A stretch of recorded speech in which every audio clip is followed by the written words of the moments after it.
नमस्कार, आप देख रहे हैं इंडिया न्यूज। आपके साथ मैं हूं रचना। शुरुआत कर रहे हैं सुपरफास्ट 100 की। नमस्कार, आपके साथ मैं हूं चित्रा त्रिपाठी। अगले 22 मिनट में आपको दिखाएंगे देश दुनिया की 100 बड़ी खबरें। तो चलिए शुरुआत करते हैं। प्रधानमंत्री नरेंद्र मोदी की महत्वाकांक्षी योजना मेक इन इंडिया का आज से आगाज हो गया। दिल्ली के विज्ञान भवन में पीएम ने मेक इन इंडिया का लोगो जारी किया, साथ ही वेबसाइट भी लॉन्च की। उद्योगपतियों की मौजूदगी में मेक इन इंडिया को लॉन्च करने के बाद पीएम नरेंद्र मोदी ने इस प्रोग्राम की तुलना शेर से की। मैन्युफैक्चरिंग का ग्रोथ बढ़ेगा, रोजगार के अवसर उपलब्ध होंगे, फिर एक बार बाजार बढ़ेगा। ये एक ऐसा चक्र है, उस चक्र को आगे बढ़ाने की दिशा में ये महत्वपूर्ण काम आज ये शेर का कदम है। इस मौके पर पीएम नरेंद्र मोदी ने एफडीआई की अलग ही परिभाषा दी। उन्होंने कहा कि हमारे लिए एफडीआई का मतलब है फर्स्ट डेवलप इंडिया। मेरे एफडीआई की परिभाषा ये है, भारतीयों के लिए है FDI first develop India. PM Narendra Modi ने कहा कि मजबूरी में उद्योगपतियों के पलायन से पीड़ा होती है। उन्होंने कहा कि इसे अब बदलने की जरूरत है कि मेरे ही देश के लोग अपना देश छोड़कर के जाने के लिए मजबूर हो जाए। कोई उद्योग, कोई व्यवसायी जिसे मजबूरन यहां से छोड़ करके बाहर जाना पड़े, वो स्थिति हमें बदलनी है। पीएम नरेंद्र मोदी ने लुक ईस्ट के साथ ही लिंक वेस्ट का भी नारा दिया। उन्होंने कहा कि दोनों के जुड़ने से ही अर्थव्यवस्था विकसित होगी। एक तरफ लुक ईस्ट, दूसरी तरफ लिंक वेस्ट। हमने इन दोनों को जोड़ करके हम ऐसी मध्यस्थ जगह पर खड़े हैं कि हम एक ग्लोबल विजन के साथ अपने आर्थिक संरचना को एक नए प्लेटफॉर्म पर खड़ा कर सकते हैं। पीएम नरेंद्र मोदी ने कहा कि भारत को हाईवेज के साथ आईवेज यानी कि इंफॉर्मेशन वेज भी चाहिए। उन्होंने डिजिटल इंडिया पर भी जोर दिया। हमें हाईवेज भी चाहिए, हमें आईवेज भी चाहिए।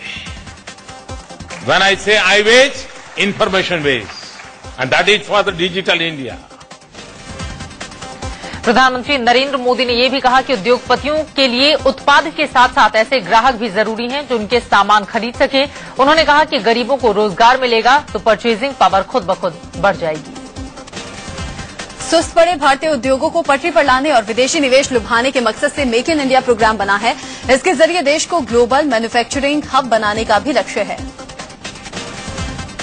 इस मौके पर केंद्रीय वाणिज्य मंत्री ने कहा कि मेक इन इंडिया एक मिशन है और इसका लक्ष्य लालफिताशाही से छुटकारा पाने का है। उन्होंने कहा कि उद्योगपतियों को लाइसेंस पाना आसान होगा और सभी सुविधाएं उन्हें मिलेंगी। मेक इन इंडिया प्रोग्राम में मुकेश अंबानी, गौतम अडानी, साइरस मिस्त्री, कुमार मंगलम बिरला, अजीत प्रेमजी आदि गोदरेज समेत कई बड़े उद्योगपतियों और विदेशी कंपनियों के प्रतिनिधि भी शामिल हुए। मेक इन इंडिया प्रोग्राम में देश के तमाम बड़े उद्योगपतियों, कारोबारियों के साथ ही विदेशी प्रतिनिधियों ने भी हिस्सा लिया। 30 देशों के 500 से ज्यादा सीईओ इस कार्यक्रम में शरीक हुए। इस मौके पर रिलायंस ग्रुप के चेयरमैन मुकेश अंबानी ने कहा कि उद्योगों के लिए देश के तमाम बड़े उद्योगपतियों, कारोबारियों के साथ ही विदेशी प्रतिनिधियों ने भी हिस्सा लिया। 30 देशों के 500 से ज्यादा सीईओ इस कार्यक्रम में शरीक हुए।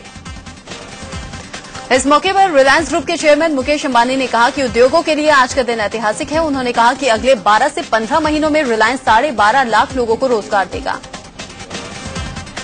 मेक इन इंडिया प्रोग्राम में पहुंचे उद्योगपतियों ने प्रधानमंत्री नरेंद्र मोदी के इस कार्यक्रम की जमकर तारीफ की। इन सभी ने एक सुर में माना कि ऐसे कार्यक्रम से उद्योग कारोबार को बढ़ावा मिलेगा। प्रधानमंत्री नरेंद्र मोदी आज दिल्ली से अमेरिका के लिए रवाना होंगे। दिल्ली से एयर इंडिया के विशेष विमान से वो निकलेंगे। 26 सितंबर को मोदी का विशेष विमान न्यूयॉर्क में लैंड करेगा। 26 सितंबर से पीएम नरेंद्र मोदी का अमेरिका का आधिकारिक दौरा शुरू होगा। 27 सितंबर को मोदी संयुक्त राष्ट्र महासभा में हिंदी में भाषण देंगे और फिर कई कार्यक्रमों में हिस्सा भी लेंगे। 28 सितंबर को पीएम नरेंद्र मोदी का खास कार्यक्रम है। वो मेडिसन स्क्वायर में अमेरिकी मूल के भारतीयों को संबोधित करेंगे, जिसके लिए लॉटरी के जरिए 20,000 लोगों को चुना गया है। 29 सितंबर को PM Narendra Modi Washington DC में होंगे। यहां 29 और 30 सितंबर को व्हाइट हाउस में मेजबान अमेरिकी राष्ट्रपति बराक ओबामा से उनकी बात होगी। दोनों राष्ट्र प्रमुखों के बीच कई मुद्दों पर चर्चा होनी है।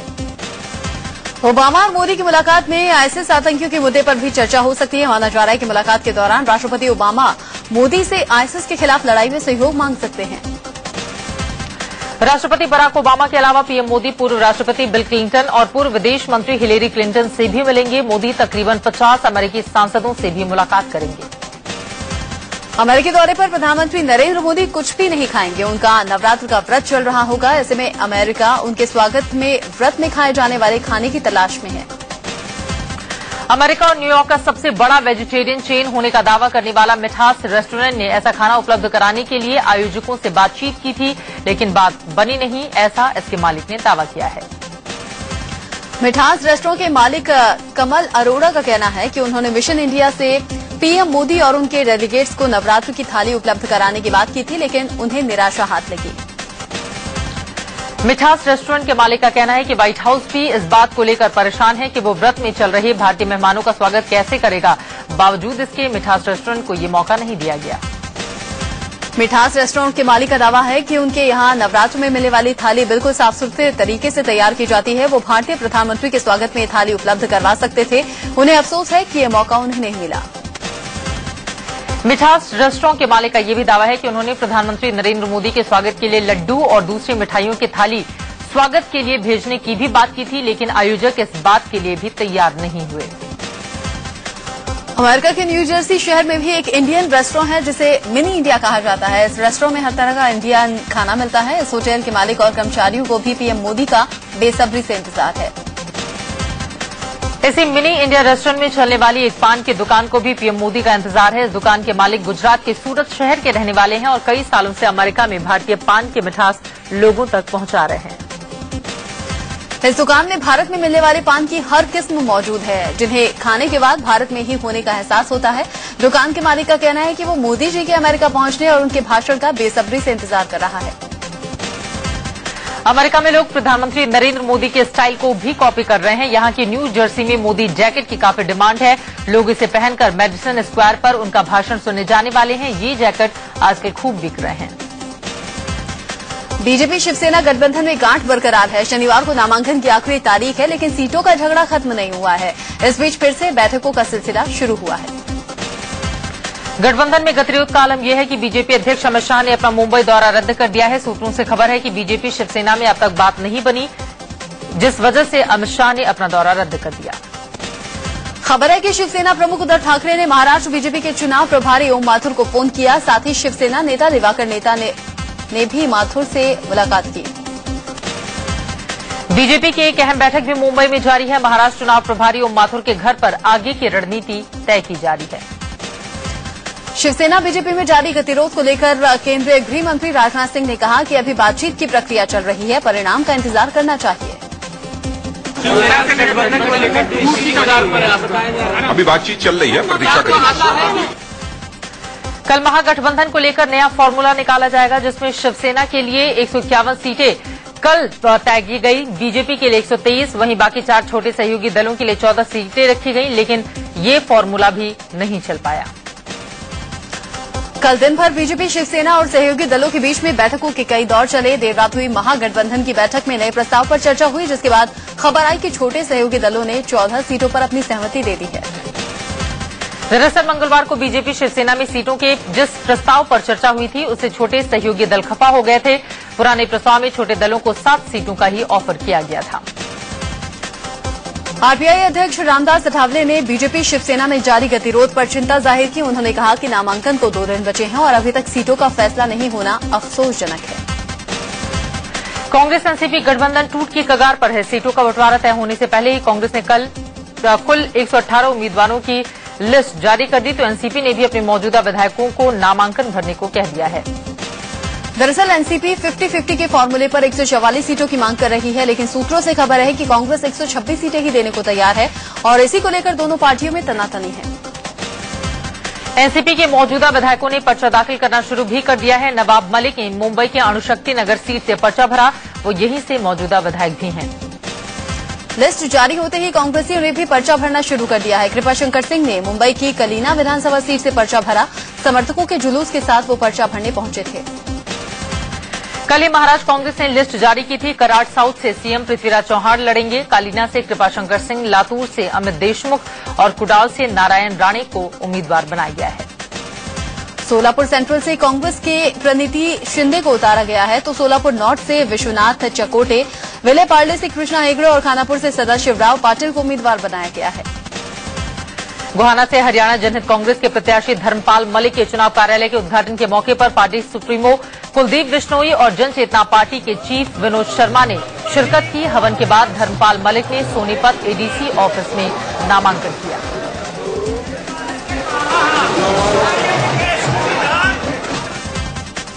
कार्यालय के उद्घाटन के बाद कुलदीप बिश्नोई और विनोद शर्मा ने गोहाना से धर्मपाल मलिक और बड़ौदा से राजकुमार शर्मा को भारी मतों से जिताने की अपील की। विनोद शर्मा ने कहा कि एचजेसी और जेसीपी दोनों भ्रष्टाचार को खत्म कर हरियाणा में मजबूत सरकार बनाएंगे। हरियाणा जनहित कांग्रेस ने 58 सीटों पर अपने उम्मीदवारों के नाम का ऐलान कर दिया। वहीं जनचेतना पार्टी अपने उम्मीदवारों के नाम का ऐलान कल करेगी। कांग्रेस ने हरियाणा के लिए सभी 90 उम्मीदवारों की लिस्ट जारी कर दी है। गढ़ी सांपला से सीएम भूपेंद्र सिंह हुड्डा, कालका से मानवीर कौर गिल, पंचकुला से डीके बंसल और अंबाला कैंट से निर्मल सिंह को टिकट दिया गया है। अंबाला सिटी से हिम्मत प्रकाश सिंह, यमुनानगर से डॉक्टर कृष्णा पंडित, कैथल से रणदीप सिंह सुरजेवाला और करनाल से सुरेंद्र सिंह नरवाल को कांग्रेस ने उम्मीदवार बनाया है। इसके अलावा गोहाना से जगबीर सिंह मलिक और सफीदों से बच्चन सिंह आर्य को उम्मीदवार बनाया गया है। वहीं जींद से प्रमोद सहवाग और सिरसा से नवीन कुमार केडिया मैदान में उतारे गए हैं। कांग्रेस ने भिवानी से राम प्रताप शर्मा और रोहतक से भरत भूषण बत्रा को उम्मीदवार बनाया है। वहीं रेवाड़ी से कैप्टन अजय सिंह यादव और गुड़गांव से धर्मवीर गौबा को मैदान में उतारा गया। दिल्ली के जंतर मंतर पर कांग्रेस की आक्रोश रैली में दिग्विजय सिंह, सचिन पायलट और जितिन प्रसाद ने हुंकार भरी। रैली को राहुल गांधी भी संबोधित करेंगे। कांग्रेस नेताओं ने पीएम मोदी से पूछा कि अच्छे दिन कहां हैं। प्रधानमंत्री नरेंद्र मोदी ने देर रात मैक्स हॉस्पिटल जाकर वित्त मंत्री अरुण जेटली से मुलाकात की। मोदी ने जेटली से उनका हालचाल जाना। सर्जरी के बाद जेटली चेकअप के लिए अस्पताल में भर्ती हुए थे। पीएम के स्वच्छ भारत अभियान के तहत केंद्रीय मानव संसाधन मंत्री स्मृति ईरानी ने झाड़ू लगाई। दिल्ली के आरकेपुरम सेंट्रल स्कूल में झाड़ू लगाकर कचरा भी उठाया। सीमा पर चीन की हिमाकत थमने का नाम नहीं ले रही है। खबर है कि भारत चीन सीमा पर चीनी सैनिकों ने भारतीय जवानों के साथ हाथापाई की। हालांकि भारतीय सेना इस घटना की पुष्टि नहीं कर रही। सूत्रों के मुताबिक सिक्किम सीमा में करीब नाथुला में भारतीय सेना गश्त कर रही थी, तभी चीन की पीपल्स लिबरेशन आर्मी के जवानों ने भारतीय सीमा में घुसने की कोशिश की और इसी दौरान हाथापाई हो गई। वहीं लद्दाख के चुमार में चीनी सैनिकों की घुसपैठ पर भारत ने कड़ी नाराजगी जताई है और कल चीन के राजदूत ली यूचेंग को विदेश मंत्रालय ने तलब कर घुसपैठ को लेकर सवाल जवाब किया। बिजनौर में 12 सितंबर से फरार सिमी के 5 आतंकियों की तलाश के लिए अब ड्रोन का सहारा लिया जा रहा है। लखनऊ से आई एसटीएफ की टीम ड्रोन की मदद से अब इन आतंकियों की तलाश में जुटी है। पहले दिन बिजनौर के आधा दर्जन गांवों में ड्रोन की मदद से सर्च ऑपरेशन चलाया गया। आशंका है कि बिजनौर ब्लास्ट के बाद सिमी के 5 आतंकियों ने जिले के ग्रामीण इलाकों में कहीं शरण ले रखी है। ब्रेक के बाद अब खबर दिल्ली से। दिल्ली के खिड़की एक्सटेंशन में सुप्रीम कोर्ट के वकील पर जानलेवा हमले के विरोध में लोगों ने जमकर हंगामा किया। दरअसल खिड़की एक्सटेंशन इलाके में रहने वाले वकील शाहिद हुसैन पर कल रात जानलेवा हमला किया गया। हमले का आरोप नाइजीरियाई युवकों की टोली पर है। वकील शाहिद हुसैन को अस्पताल में भर्ती करवाया गया है, जहां उनकी स्थिति गंभीर बताई जा रही है। यूपी के बाराबंकी में समाजवादी पार्टी के कार्यकर्ताओं ने एसपी के दफ्तर का घेराव कर जमकर नारेबाजी की। एसपी कार्यकर्ताओं का आरोप था कि कुर्सी थाना इलाके में भूमाफियाओं ने एक ग्रामीण का अपहरण कर लिया, लेकिन पुलिस कार्रवाई नहीं कर रही। यूपी के शाहजहांपुर में एक महिला को जिंदा जलाए जाने का मामला सामने आया है। आरोप ससुर और जेठ पर लगा है। अलीगढ़ में एक महिला का अपहरण कर गैंगरेप करने का मामला सामने आया है। बताया जा रहा है महिला अपने बच्चे के साथ दवा लेने जा रही थी, तभी मकान मालिक के भांजे और उसके 2 साथियों ने उसे कार में खींच लिया और उसके साथ गैंगरेप किया। भारत की तरफ से भेजे गए मंगलयान ने मंगल ग्रह की तस्वीरें लेनी शुरू कर दी हैं। हाई डेफिनेशन तस्वीरों से मंगल ग्रह की सतह साफ नजर आ रही है। मोदी सरकार ने प्रशासनिक अमले में बड़ा फेरबदल करते हुए करीब 50 अफसरों के तबादले कर दिए हैं। 40 आईएएस अफसरों के विभाग भी बदल दिए गए। जम्मू कश्मीर के राजौरी में बाढ़ के बाद कई लोगों के घर बर्बाद हो गए हैं। सुप्रीम कोर्ट से सहारा प्रमुख सुब्रत रॉय को फिलहाल राहत नहीं मिली है। सुब्रत ने होटलों के सौदों के लिए तिहाड़ जेल के कॉन्फ्रेंस हॉल में और रहने की इजाजत मांगी थी। इस पर सुनवाई दशहरे के बाद होगी। जमानत के लिए सुब्रत रॉय को 10,000 करोड़ रुपए जमा करने हैं, जिसे होटल्स को बेचकर जुटाना है। बुधवार को सुप्रीम कोर्ट के 214 कोल ब्लॉक आवंटन रद्द करने से बैंकों की चिंता बढ़ गई है। बैंकों ने कोयला आधारित बिजली प्रोजेक्ट के लिए कई कंपनियों को करीब 1 लाख करोड़ का कर्ज दिया है, जो अब संकट में फंस गया है। बताया जा रहा है कि देश के सबसे बड़े बैंक एसबीआई ने बिजली कंपनियों को करीब 4000 करोड़ का कर्ज दे रखा है, तो वहीं आईडीबीआई बैंक का 2000 करोड़ का कर्ज फंसा हुआ है।